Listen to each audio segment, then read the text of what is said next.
All right. Yeah, I can get going now. Well, look, thank you everyone for joining. It's great to see so many of you. And yeah, welcome to the first webinar of 2024. For those of you who haven't joined us before, we run these quarterly webinars discussing the quarter performance and sort of our thoughts moving forward for the rest of the year. As always, welcome by Mo, our head of investments, and we're both delighted to have Nicola Rawlinson here with us, who is an investment specialist at JP Morgan, and who's going to be sharing some of her thoughts and her team's thoughts, looking back on 2023, but also for the year moving forward into 2024. Nicola, I thought before we got into it, I thought maybe you could give a quick intro to yourself for our listeners. Yeah, sure. Okay, good afternoon, everyone. Delighted to be part of this call. So I have worked at JP Morgan Asset Management since 2008. So I joined the financial services industry at quite an interesting time. And over most of those 15 years, I've spent my time as an investment specialist, focused on trying to ensure we provide as much transparent communication to clients as we can about what we're thinking for our portfolios and how we're investing. So yeah, hopefully can share some of those with you today. Brilliant, thanks. Okay, so I think, yeah, as I mentioned at the start, I think the key things we're going to focus on in this webinar will be looking back on 2023 and some of the key themes, and then looking into 2024, what we're thinking and how we're thinking to position throughout the year. So, Mo, I think I'll come to you first, and perhaps you can give us, a quick rundown of sort of the main key areas and key themes that sort of define 2023. Yeah. Afternoon, everyone. Thank you very much for joining us again today. So 2023, as some of you may have read our commentary, ended up being quite a choppy year for most of the year due to various events going on, particularly back in Q1 of 23 when we had a sort of banking crisis over in the US and which spread to Credit Suisse over here in Europe. And then there was a sort of constant push and pull between market narratives around interest rate policy moving forwards. And at times when there was a more negative view of interest rate policy, markets were coming under pressure. And when things started to look a bit more optimistic, markets were rallying. So we kept seeing this sort of zigzagging across the year. That led into sort of September, October time when things got particularly negative, I suppose, largely due to some of the talk that was coming out of the US Federal Reserve. That led to sort of quite a lot of pressure through the summer into September, October. But it was, I think it was the 27th of October that marked the turning point for markets, where finally, I think the general view became that we were likely done with the raising of interest rates, certainly in the US, and we were likely to see interest rate cuts at some stage in 2024. So that started a very significant rally across multiple asset classes right through at the end of October, in November and December. That was across equities, bonds, and other asset classes such as gold. What that meant for us, I mean, just going back quickly to some of the previous commentaries and webinars that we've done throughout the year, we talked a lot about the prospect of us being close to or at the end of the hiking cycle, and that was likely to be a positive for markets. Clearly, we didn't know when that turning point was going to come, but our guess was that we were close. And again, just in our previous commentary at the end of Q3, we mentioned the possibility of a positive end to the year, which was seasonal, but also there are other ingredients there that suggested that could happen. Clearly, I think what transpired was much stronger than we anticipated, but obviously it was positive nonetheless. And that translated into some very good performance for our portfolios on a relative basis. So we're very happy with the outcomes. And now we move into sort of 2024. Nicola, I don't know if you want to add anything about 2023 and any sort of key points for you at JP Morgan. Yeah, of course. I think you summarized it well. And the key word, I think, was just disinflation. that eventually it did come through, and that spurred a lot of the equity market gains happening in the fourth quarter. And I think we are at that kind of undeniable point now that we probably have consensus around having reached peak rates, and then thinking forward what that means from here. I'd say there were some other kind of positive and negatives that we could also spend a bit of time on, to the extent that they're interesting. So one being obviously the really strong performance we saw in the tech sector, on developments in artificial intelligence. So I think it was just a huge year for tech development, and obviously it led the market for much of that. We also had really good developments in the pharmaceuticals industry. Think about the diabetes and obesity drugs that have been coming out, and saw really strong performance in two of the key developers there. But then we also had other kind of negatives we talked about. So we did have two big equity market drawdowns in March and later in the summer. One led due to the bank crisis, the other more about concerns about inflation and rates being higher for longer. And then added to that, unfortunately, ongoing war in Ukraine and then flare up in the Middle East. So quite a lot happened in 23, but I think overarching what drove markets, as you said, was disinflation. Mm-hmm. Yeah, thank you both for that. I think hopefully in this year moving forward, we won't just be focusing on inflation, interest rates. I think we spoke about that at every webinar last year. So it'll be nice to sort of focus on something else. So I guess that's a good sort of way to move into 2024 and what we're thinking about. And perhaps Nicola, I'll come to you first, and I just want to ask you, I guess, what the sort of main things you're looking at for 2024. I know you spoke about some of the positives last year. Do you think some of those, for example, like AI and the sort of strength in the pharmaceuticals industry, do you think those sort of things can continue to help sort of drive market performance? Yeah, definitely. I think that those two remain quite positive dynamics. I guess in tech, though, we are expecting a slightly different year to what we had last year. So last year you saw really strong gains really across the sector. Everything was lifted on these AI developments. I don't know how much we want to go into on what these were, but I think a lot of you will probably remember the launch of GPT, and how that became the real kind of trigger for global interest in what was going on within this space, and a bit of a tech race for dominance in the area of AI. So we were invested in select names that did very well because of that uplift, but we did have a more negative view on the broader sector. And we come into the year with that more negative view overall. And that's really because there hasn't been any development yet of a kind of killer AI app that's really going to help translate these developments into improved revenues across a broad set of companies. So we're more negative on the sector overall, because we think there'll be a bit of a pullback as that realization comes through. But there are areas that are going to continue to benefit, which we're focused on. So if you think about the manufacturers of the memory chips needed for all of this computer capacity, or the data centers needed to manage this additional computer capacity, there's those kind of areas where we think will continue to do well this year. And the big cloud computing names, as you see that ongoing trend of moving towards the cloud. So I think for tech, you'll get more divergence maybe in performance, but some positive spots there. More broadly for 2024, I think that disinflation story will continue.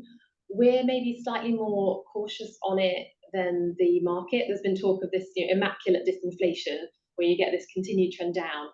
Our view is it might be a bit bumpier.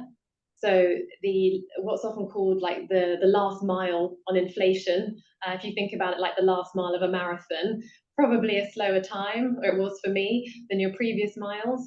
So it might take a bit longer for this last leg of inflation to come down. And that's often because you get some stickier components, like wages still remaining higher, so services inflation has more upward pressure. Oh, sorry, the lights have gone off in here. And so that's one kind of dynamic to monitor closely. Another is that you do then, in terms of these other inflation trends, have some potential for flare-ups in upward pressures coming from things like the attacks we've seen in the Red Sea that have led to an uplift in global transportation costs and could push up on goods price inflation. We think that might dissipate soon enough that it doesn't have that feed-through impact, but still ongoing risks to inflation that might mean you don't get this perfect move down. And we think the market isn't pricing enough of those risks. so maybe is a bit overconfident in how soon and how much they might hike, particularly in the US pricing. The other point, I talked about divergence in tech, but divergence at a regional level we also think will be a theme for this year. So last year we did really see the US pull away from the rest of the world in terms of growth looking better. Unfortunately, not so much in Europe and China.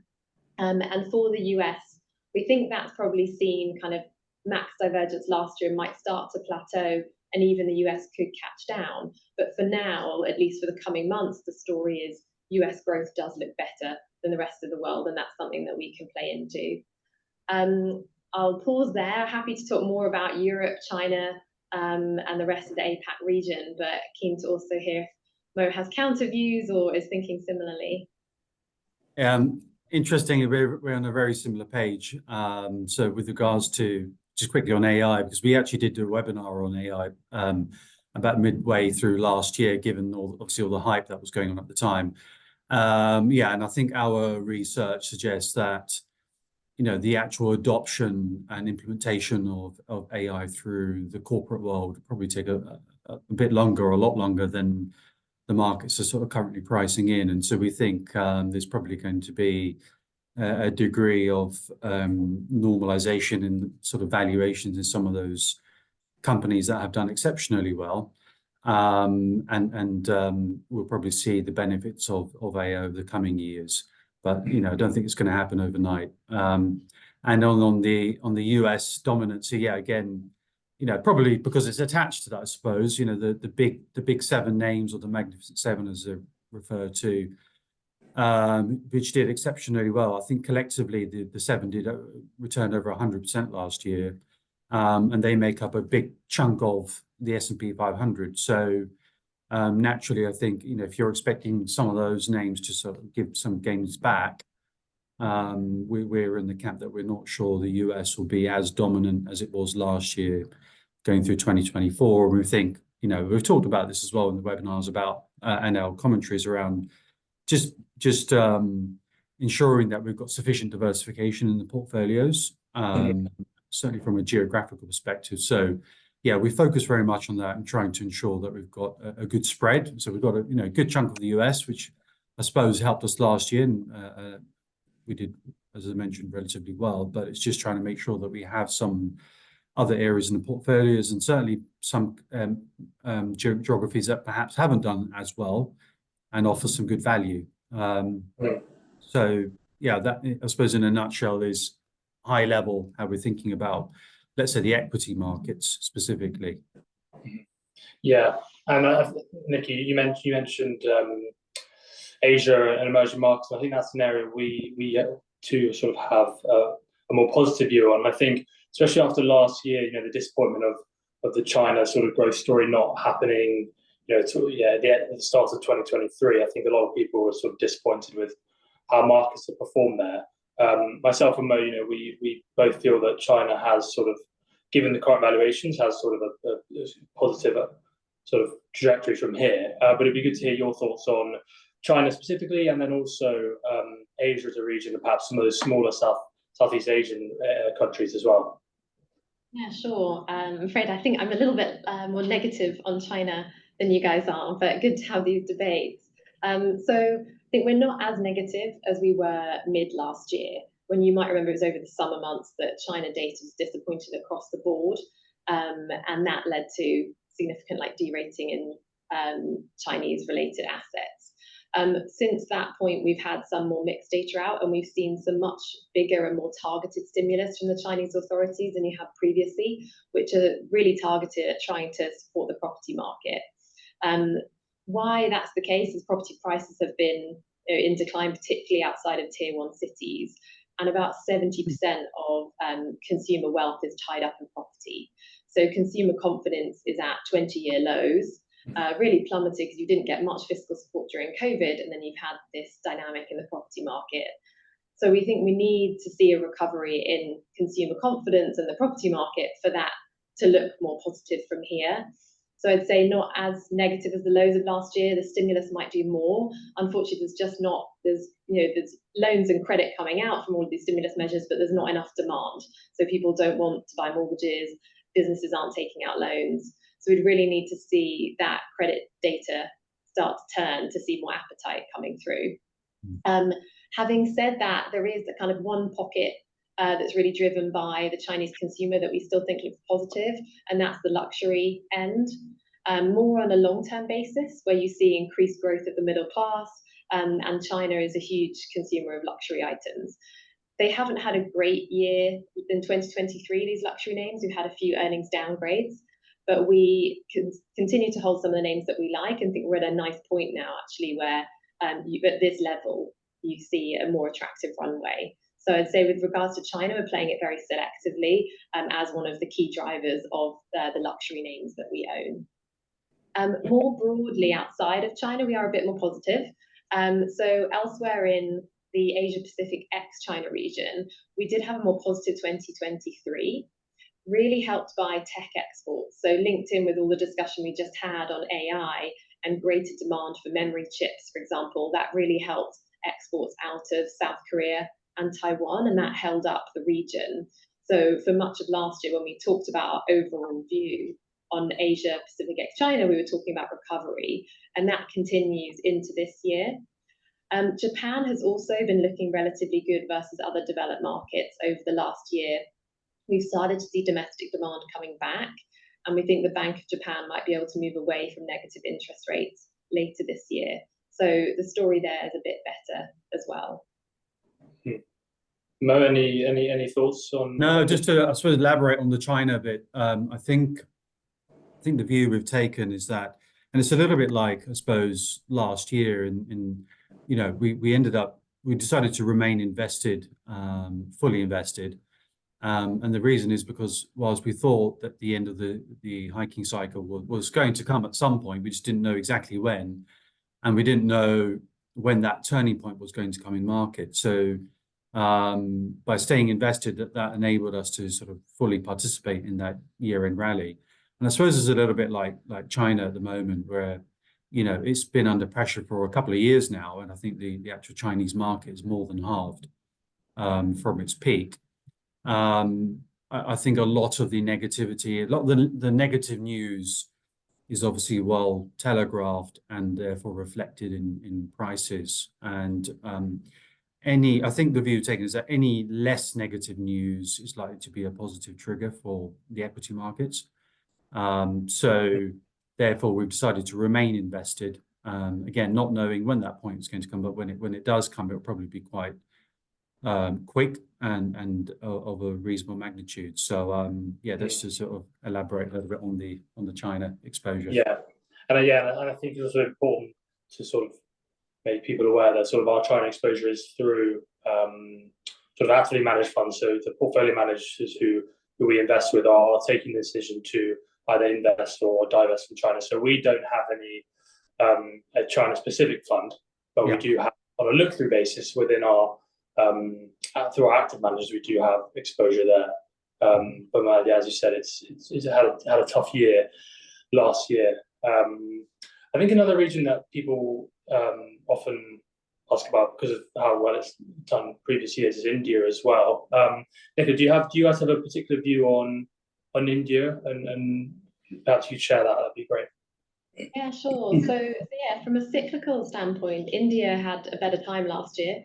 So it was doing better than many regions. We actually, when we come to our cycle assessment, saw India as being in an expansion.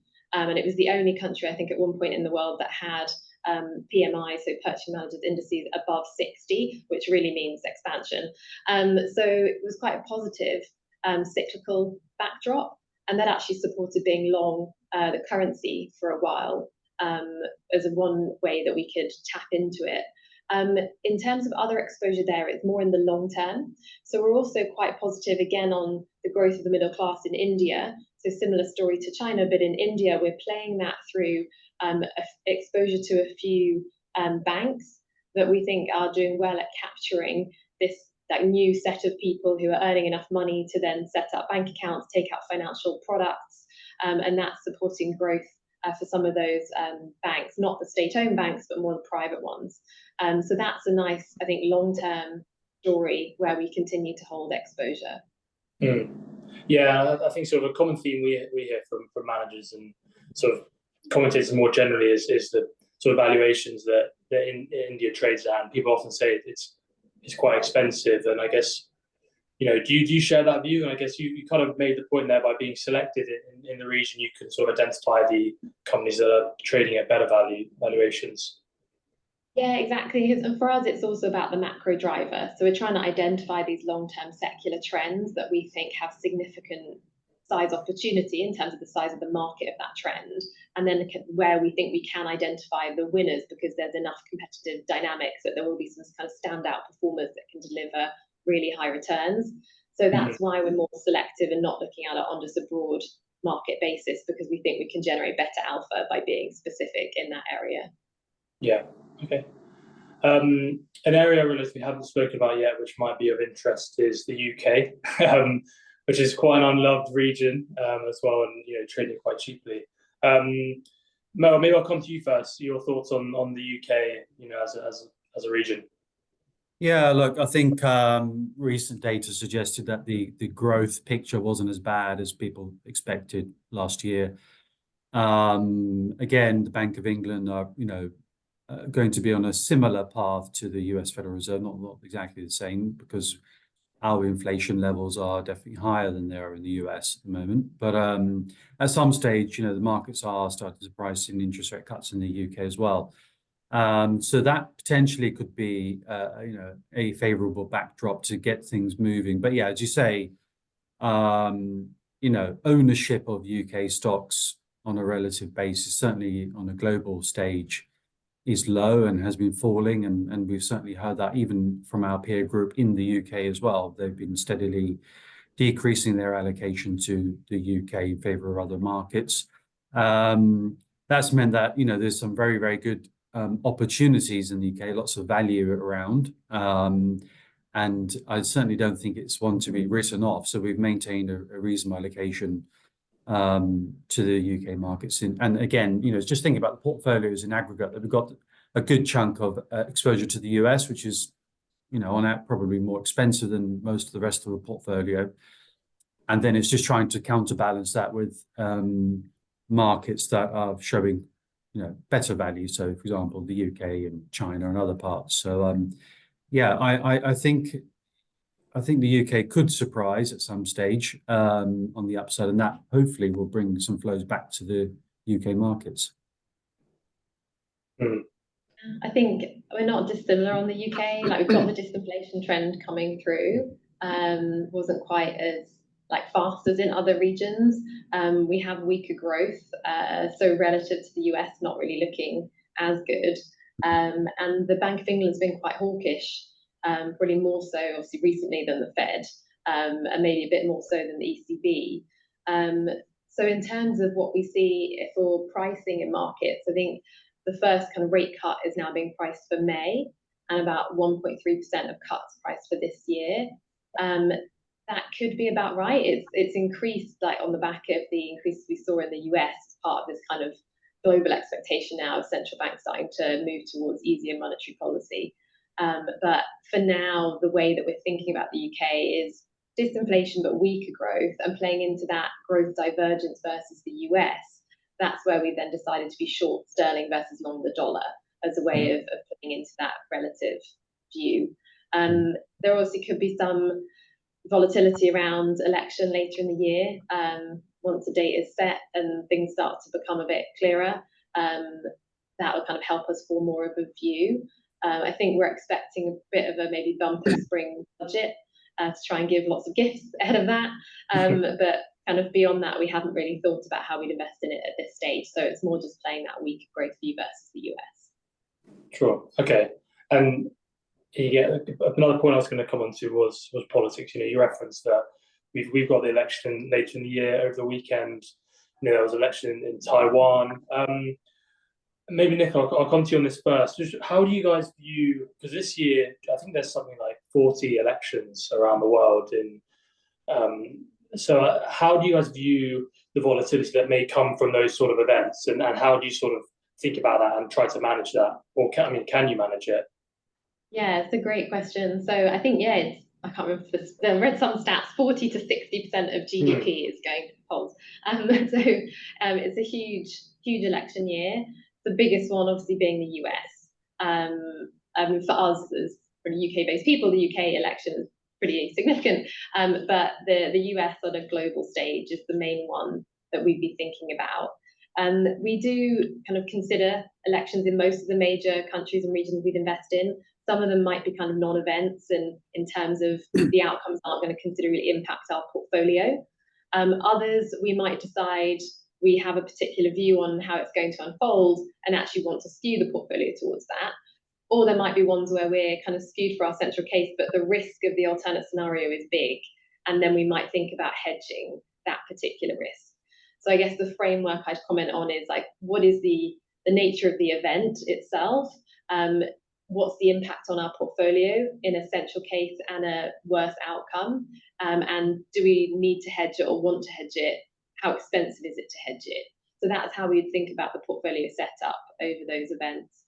And I actually think it's a great thing you mentioned this, because if we think about the broader portfolio, kind of absent the election piece, that's kind of how we're viewing the world at the moment, as we want to be relatively low risk, because there are some pockets of positive stories and news, but in general, we are a bit more cautious. And over any event risks, which we'd also see as inflation prints, central bank meetings, we might add hedges to the portfolio. So similarly to how we would manage a potential adverse outcome from an election, we're doing that same kind of hedging for inflation and central bank updates as well. Yeah, okay.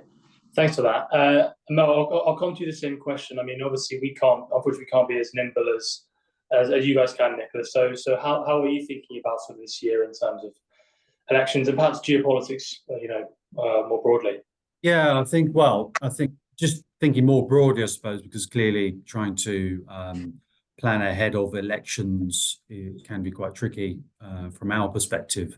But just more broadly, given the various elections and geopolitical tensions around, it's trying not to take excess risk, I think, is probably the sort of conclusion. So we will remain invested. It's just how we will implement that. And I think at the moment we're certainly thinking that we don't want to be taking excess risk anywhere for the time being. I'm not sure that the environment is there yet to warrant that. And so we'll be, as Nicola mentioned, it's sort of invested in a sort of contained way, if you like. Brilliant. Okay, thanks. We're all just about to come up on to half an hour, which is usually when we sort of ask people if they have any questions. There is a Q&A function, I think, either at the bottom or the top of your screen. So if you do want to put any questions to us, to myself, Mel, or Nicola, please do. But Nicola, I thought before we got to that, I'll just come to you and then to you, Mo, as well. Perhaps you could talk about one area of the market that you guys are particularly bullish on. It could be, within 2024, it could be a sort of longer term theme you guys are looking at. Yeah, sure. So in terms of more bullish, I'd say it's really that we're being very selective in how we invest at the moment, particularly in the equity market, because we've got this broader view that some of the world is in contraction, some is in recovery phase, but albeit maybe a bit precarious. We aren't particularly bullish on the kind of overall positioning of the portfolio. But within the equity space, we are very bullish and confident in particular areas that we like. So one of those that we have been adding to is in the healthcare sector.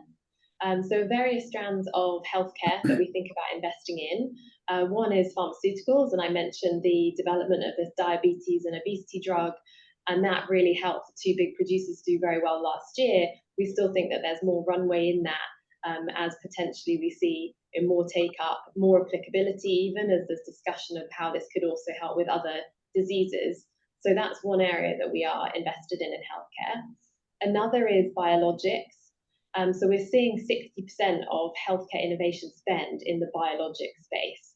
And so we're investing in companies that provide the lab space, the equipment to actually carry out that development work in biologics, with developing new drugs, cures for different diseases, etc.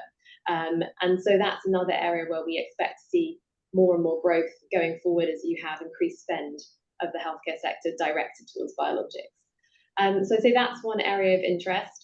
And then another is just in the tech space. We've already talked about it in terms of divergence, but for those areas that we still think look really strong in terms of runway from here, like cloud computing, we have been trimming some positions, adding new ones to try and take advantage of the dynamics from last year, but still have a lot of confidence in cloud computing as an area that we want to be invested in, because it has this kind of cyclical tailwind now coming from immediate AI developments, but also the long-term transition towards the cloud. So those are some of them. And then within tech, I also mentioned semiconductor manufacturers, so the companies making the chips that we have in our iPhones, etc., that continue demand there to support this new development. So that's another area that we're quite excited about coming into this year. Yeah. Okay. And Mel, I'll put the same question to you. Yeah. Thanks.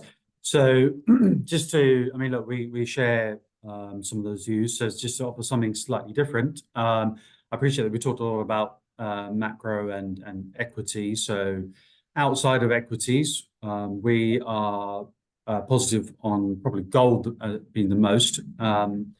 Clearly, gold ended up having a good year last year. I think it delivered about 12 or 13% in the end. It's trading around near its sort of all-time high. And we think there are several catalysts that could suggest that gold could actually go higher this year. So we've had physical gold in the portfolios for, I think it's about 4 or 5 years now, when gold was around about $1,300. It's now around $2,050. And we think there's certainly the potential for it to move higher, and at least this year, if not beyond. We are therefore doing a lot of work around that, and we are thinking about potentially adding some gold miners to the portfolios to effectively leverage that position. And certainly from a valuation perspective, they are trading at sort of decade lows relative to the gold price. So yeah, so don't be surprised to see us writing about gold miners and introducing them across multiple portfolios very soon. Yeah, I think just adding to Mo's point, last year when we were doing our research, we saw something like $15 billion of outflows from physical gold sort of ETFs and products that retail investors and institutions can buy into. So, and even in that sort of environment, you still saw the price sort of appreciate quite significantly. So if you saw those sort of flows come back, I think there would be a sort of an additional sort of tailwind for gold specifically. Now, we've had a question, there's obviously a lot of talk about physical gold, and recently there's been a lot of talk about the digital gold, which is Bitcoin, and obviously, in this month, or last week, there's been approval for Bitcoin ETFs, so investors can get exposure to that. Nick, I'll sort of come to you with that. Do you guys have a view on Bitcoin and maybe cryptocurrencies more broadly? I'd rather talk about gold. So in terms of Bitcoin, we obviously do track the story there, but we can't invest in Bitcoin or any kind of derivative of. So even these ETFs would not be eligible for our portfolios. And that's just because of the regulatory regime that we sit within. And the regulator there stipulating that it's not an appropriate asset for our broad client base. That story might evolve. This is another kind of step along that path, maybe to making it a more kind of normalized central asset that people use, but I think we're still quite far from that in terms of changing it for our opportunity set. So yeah, we're not looking at the moment. Yeah, okay. And then you mentioned physical gold as well. Yeah, so they're a bit more positive. So we did actually add gold back into the portfolio last year, really triggered by the unfortunate events in the Middle East, because often you do see gold price move up quite considerably in the immediate aftermath of any geopolitical tension such as that. But we also saw it as supported structurally by the fact you're seeing more reserve assets moving out of the dollar into gold across particularly the Middle East and China. So where we stand now is we have actually taken down that position to take some profit because it's done well since we put it into the portfolio. Both from the tensions flare up, but also from real yields falling. And we think where we stand today is we probably won't get that boost from real yields from here, but the structural story is still sound. So we retain a smaller allocation, but still light gold within the portfolio. Yeah, brilliant. Okay, well, thanks for that. Okay, well, I'll jump into some of the questions we've had from some of our listeners. So one thing, we haven't spoken about actually on the call is ESG and sort of the renewable story. That obviously struggled last year, and it seems like market consensus is that investors are sort of falling out of love with ESG assets. Mo, perhaps I'll come to you first. What are your thoughts on ESG? Is that story stalling, or do you think there's still room to have ESG investing? Well, I think to a degree, an aspect of that did stall already.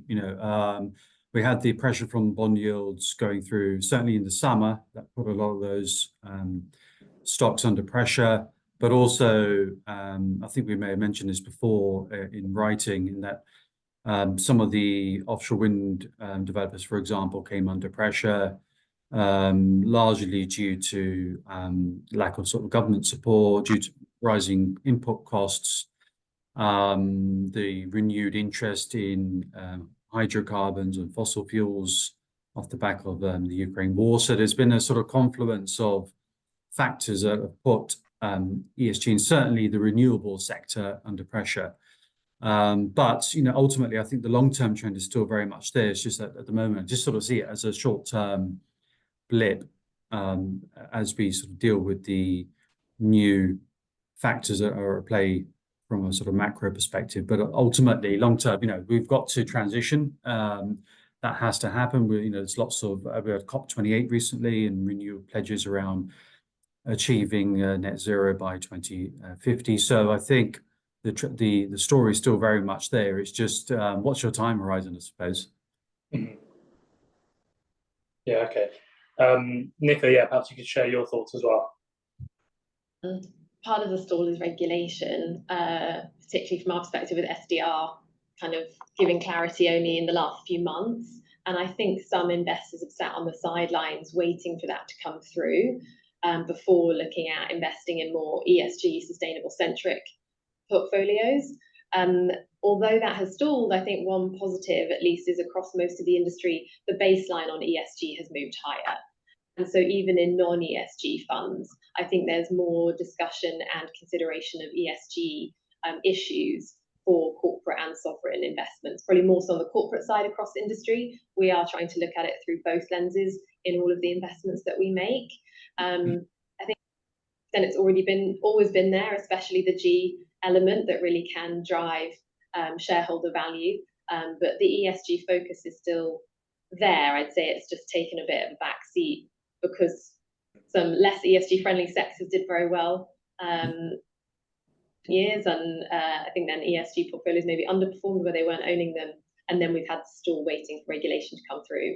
But for us, it's certainly a focus. We manage sustainable focused portfolios as well as our original ones, and think, as you mentioned, COP28 is going to hopefully trigger some interesting opportunities in areas related to climate change, like building efficiency, for example.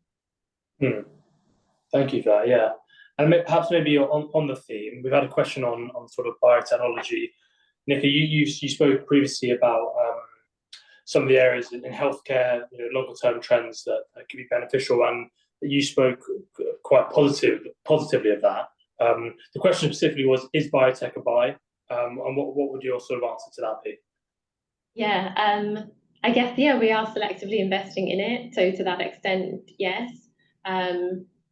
I'm going to forget that I heard someone talk about the golden age of healthcare the other day, when it was like going from new development approvals, now investment. So I think, selectively, yes.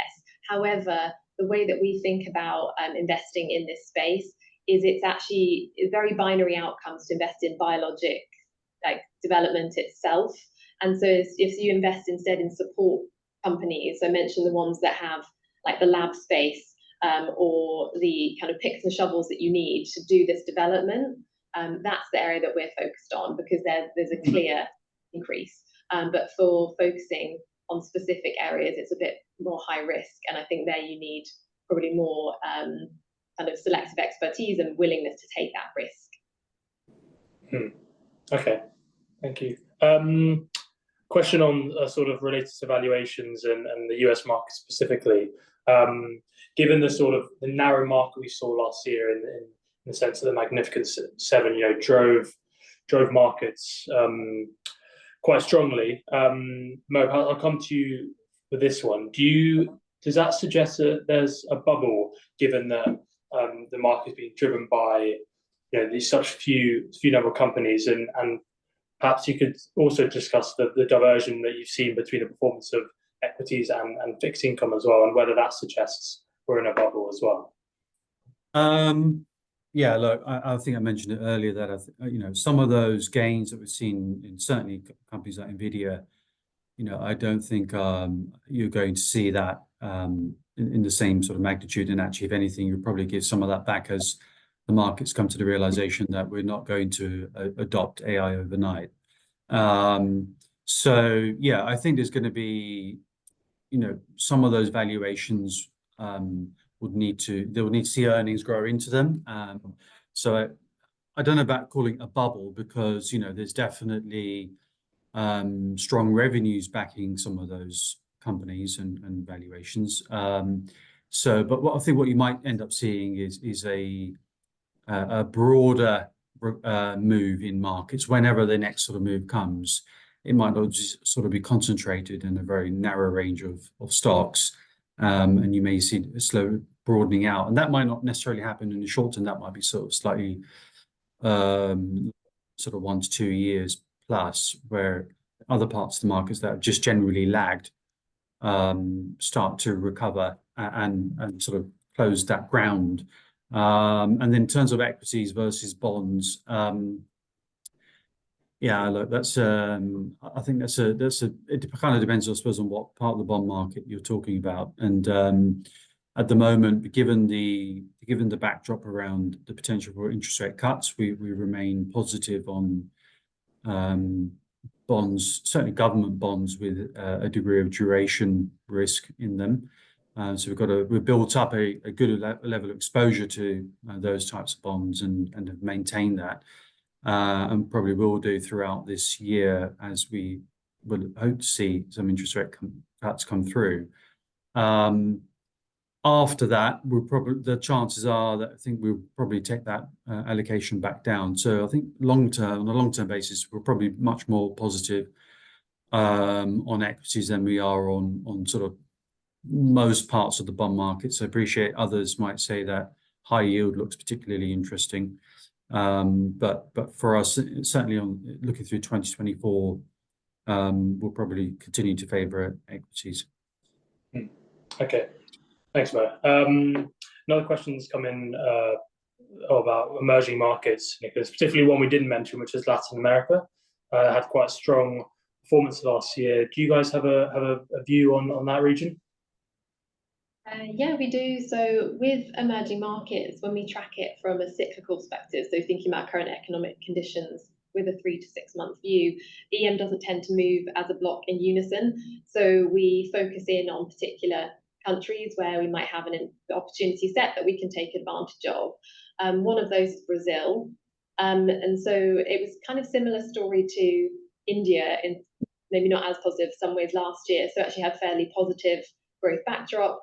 The central bank is already ahead of developed markets and having raised rates and now on a cutting cycle. But we see the backdrop as relatively positive there. So we're actually long Brazilian real, so the currency, versus short are China and European-centric currencies, where the outlook is a bit weaker, and we can pick up some positive carry from that pair.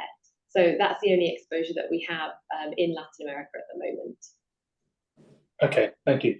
And Mo, continuing the discussion on currency, to bring you back to sort of developed markets, Nicholas spoke earlier about sort of their dollar-pound positioning, but do you have a sort of view on the pound-dollar and perhaps any other strong currency views specifically? Yeah, well, interestingly, of Nicholas' comment, we took the view back in, it was around about September time, that we were thinking about adding some risk to the portfolio, specifically via the US equity market. So that was executed around the middle of October.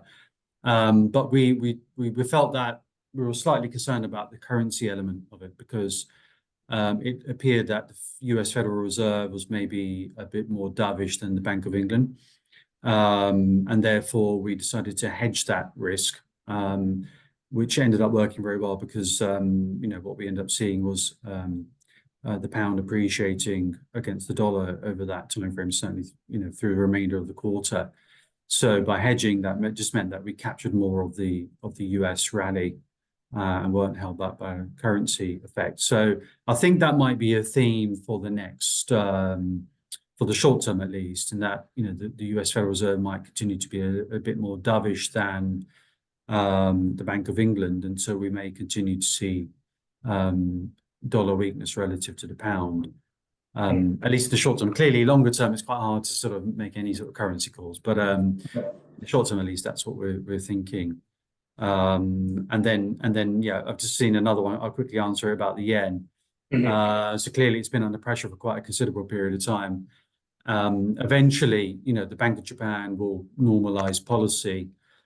Again, the market spent much of last year trying to second guess when that was going to happen, and they got it wrong every single time, and the Bank of Japan hasn't done anything yet.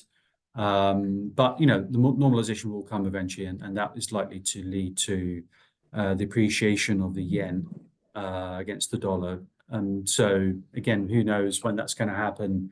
Lots of predictions going around, but it will happen at some point, and therefore, Nicola, maybe I don't know your thoughts about the yen versus dollar, but at some stage that trade will probably start to look interesting. Yeah, we were maybe a bit premature to that trade last year. So Yeah. your comment of, I think everyone expected the Bank of Japan might do more sooner than what we've seen. So at the moment, actually, we don't have yen exposure in the portfolio. We're really just playing into this US divergence versus Europe and China, and then some carry trades. But in terms of Japanese exposure to that dynamic, we do own a basket of Japanese banks that should perform well as you have the Bank of Japan move more towards or away from negative interest rates and towards, I guess, more normalized policy, whatever that looks like. So we do own those banks, and they've actually done relatively well, but should do better as that path kind of progresses. Okay, we've got a couple more questions. I'm conscious of the time, so Mel, I'll come to you on the first one just regarding gold.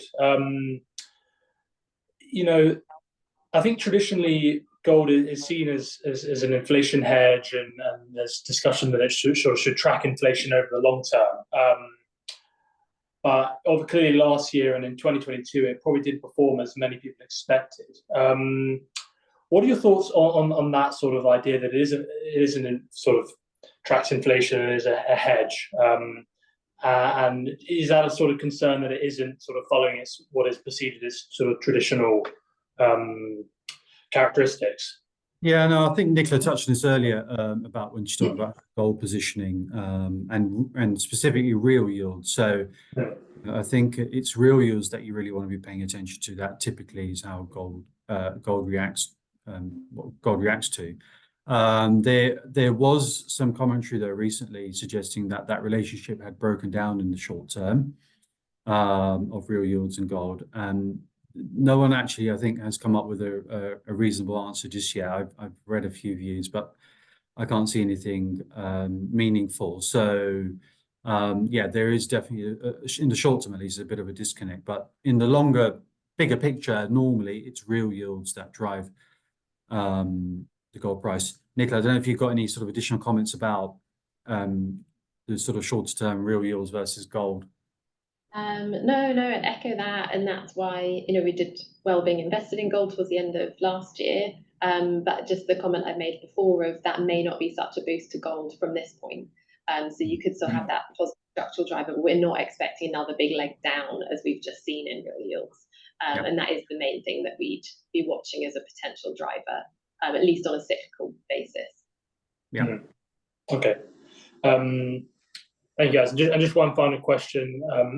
Looking at, and something we actually haven't touched on at all, is looking at private markets, which have probably performed a bit better than public equity markets. Do you see a scenario where that will reverse and you'll see public equity markets sort of bounce back versus private markets? Maybe you can answer that one.